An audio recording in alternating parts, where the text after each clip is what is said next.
tidak ada yang paling berkuasa di dunia, tidak ada yang paling sempurna di dunia. Kalau tanpa dengan bukan sia-sia, omong kosong yang saya lakukan. Ono kegiatan yang bisa menunjang ekonominya, siapa sih? Oh, sih gak mampu ini kita lebokno. Jadi Bapak, mohon maaf ya, saya itu Tony. Disinilah saya melihat ketika saya bertarung melawan COVID, ngapunten, ada janda, ada ibu, ada keluarga miskin yang belum mendapatkan bantuan. Di situ hati saya benar-benar amin. Uangnya dibelikan itu semuanya. Itu lebih berharga dalam hidup saya daripada saya harus membantu. Ini yang saya takutkan ke wali kota. Di calon wali kota, itu saya hanya ngomong sama ibu saya, nih aku pamit oleh dari pendekatan kepada warga yang saya harus contohkan kepada anak buah saya.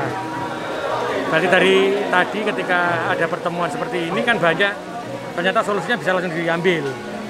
Dan saya tadi bilang, seandainya kalau lurah dan camat Gason jawab, ya bilang koordinasikan, nanti koordinasikan saya, setelah itu bisa memberikan jawaban besoknya.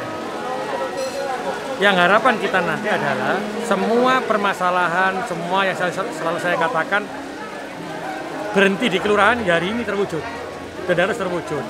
Karena kemarin kan sempat mandek perkara COVID, suwe mandek ya, wis gak konsen awak dhewe. Nah sekarang kita mulai lagi. Dari situ ada berapa? Ada sekitar 10 permasalahan yang bisa selesai langsung kan. Ternyata sudah masa anggaran ini. Terus tadi ada disampaikan kenapa dana kelurahan gak melaku? Ya karena lurah gak wani, bukan karena apa. Saya juga minta maaf. Makanya saya contohkan kepada anak buah saya, kalau kita punya kekurangan, kita punya salah, jalur sepuluh. Kami berharap upaya wali kota ini berlangsung secara berkesinambungan ya. Artinya menjangkau paling tidak 50% dari balai RW yang ada di kota Surabaya. Gitu. Kalau yang wali kota dan wakil wali kota yang turun berkantor di balai RW, kami setuju.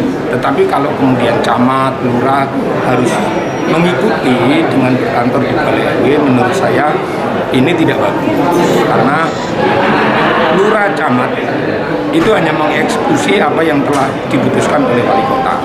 Mereka kemudian memberikan laporan kepada kapal pemerintah. Tetapi kalau wali kota dan wakil wali kota selaku mandataris rakyat itu punya kewajiban untuk memastikan bahwa segala kebijakan yang diambil itu bisa dirasakan oleh masyarakat. Paling tidak ini bagian dari upaya untuk merubah mindset birokrasi melayani. Jadi di era partisipasi publik yang semakin tinggi mengawasi kinerja pemerintahan, tentu budaya semacam ini, tradisi semacam ini itu baik gitu, dalam rangka memastikan saja.